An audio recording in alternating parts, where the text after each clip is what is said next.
Bangku taman, duduk seorang laki-laki tua yang tidak tinggi dengan janggut putih. Dia sedang menggunakan payung matahari untuk menggambar sesuatu di pasir. "Tolong bergeser sedikit," Pavlik berkata kepadanya dan duduk di sampingnya. Orang tua itu melihat air mata jatuh di wajah anak laki-laki itu, kemudian dia beranjak ke sampingnya dan berkata, "Kamu kenapa?" "Tidak kenapa-kenapa, emangnya kenapa?" Pavlik memalingkan pandangan matanya ke samping dan berbicara dengan keras. "Aku tidak kenapa-kenapa. Melihat keadaanmu, pasti baru bertengkar dengan seseorang." "Tidak seperti itu," anak kecil itu berbicara dengan marah. "Aku baru saja lari dari rumah. Hanya karena kakak perempuanku, aku harus kabur." Pavlik dengan menggenggam tangannya itu berkata, "Aku baru saja hampir memukulnya. Dia memiliki banyak cat, tetapi tidak memberikanku satupun." "Tidak diberi, hanya karena masalah kecil ini kamu kabur. Tidak ada artinya lah." "Masih ada lagi. Nenek hanya karena sebuah wortel kecil tega mengusirku dari dapur," Pavlik berkata dengan terengah-engah dan bernafas pendek. "Ini tidak ada apa-apanya," orang tua itu berkata. "Ada yang menindasmu, pasti ada juga yang mengasihanimu." "Tidak ada orang yang mengasihaniku," Pavlik merasa stres dan berteriak. "Kakak laki-lakiku pergi berperahu juga tidak mengajakku." "Kakak laki-lakimu tidak mengajakmu pergi, itu juga tidak menjadi masalah. Lalu, kenapa kamu bertanya terus kepadaku?" Pavlik balik bertanya. Orang tua itu bernafas panjang, lalu berkata, "Aku ingin membantumu. Saya tahu di dunia ini ada sebuah kata yang ajaib." Mendengar hal itu, Pavlik membuka mulutnya karena terkejut. "Aku akan mengatakan kata ini, tetapi kamu harus mengingatnya. Kamu harus menatap mata orang lain dan mengucapkannya dengan suara yang lembut. Pastikan kamu mengingatnya."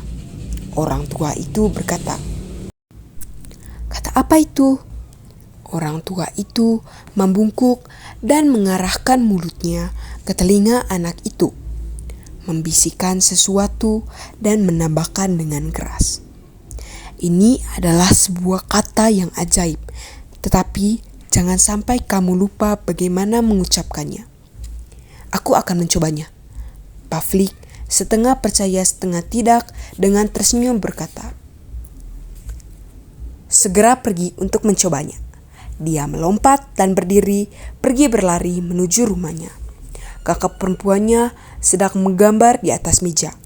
Bermacam-macam cat warna berbaris di atas meja, hijau, biru, dan lain-lain. Melihat Pavlik, dia langsung mengumpulkan cat warnanya menjadi satu dan menggunakan tangannya untuk menyembunyikannya. "Orang tua itu menipuku," Pavlik berpikir dengan keras. Tetapi dia ingin mencobanya. Dia bergerak ke sisi saudaranya dan menariknya dengan lembut. Kakak perempuannya membalikkan tubuhnya. Dia hanya melihat adik laki-lakinya yang berkata dengan lembut, "Kakak, beri aku sedikit cat warna." Tiba-tiba mata kakaknya menjadi lebar. Jari-jarinya mengendur dan tangannya bergerak dari meja. Dia dengan perasaan tidak enak bertanya, "Kamu ingin berapa macam?" "Aku ingin warna hijau," Pavlik menjawabnya. Dia memegang cat itu dan berkeliling ruangan sebentar, lalu mengembalikan cat itu kepada kakaknya. Sekarang, dia sudah tidak membutuhkan cat warna itu, tetapi hanya ingin dengan sepenuh hati mencoba kata ajaib tersebut. "Aku akan pergi ke tempat nenek untuk mencobanya. Dia sedang memasak sekarang."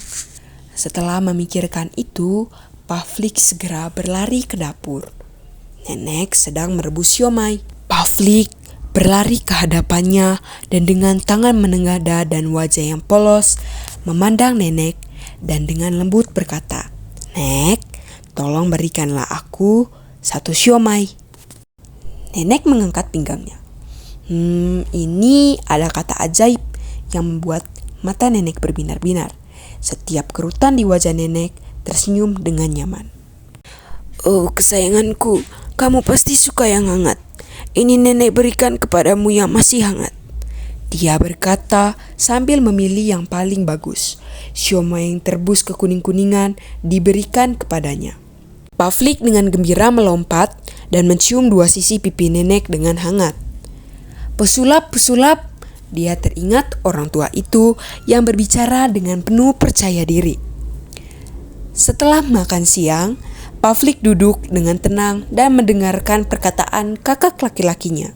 Ketika mendengar kakak laki-lakinya akan pergi berperahu, Pavlik dengan tangannya menepuk bahu kakaknya dan dengan penuh permohonan berkata, "Tolong bawalah aku pergi." Orang yang duduk di sekitar meja menjadi tenang.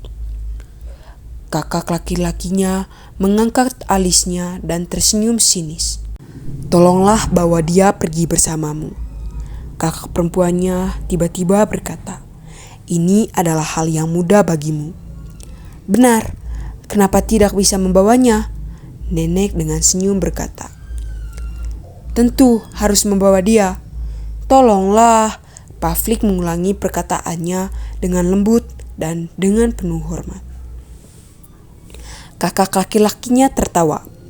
Kemudian bahu Pavlik ditepuk dengan perlahan. Dengan lembut mengusap rambut Pavlik dan berkata, "Ingin menjadi seorang petualang? Oke, marilah kita bersiap untuk berangkat." "Oh, sekali lagi dia membantuku." Pavlik melompat dan berlari ke jalan. Tetapi alun-alun sudah tidak ada orang tua. Bangku kosong, hanya beberapa bekas yang tidak bisa dipahami yang tertinggal di pasir. Bekas gambar yang digambar orang tua itu dengan payung.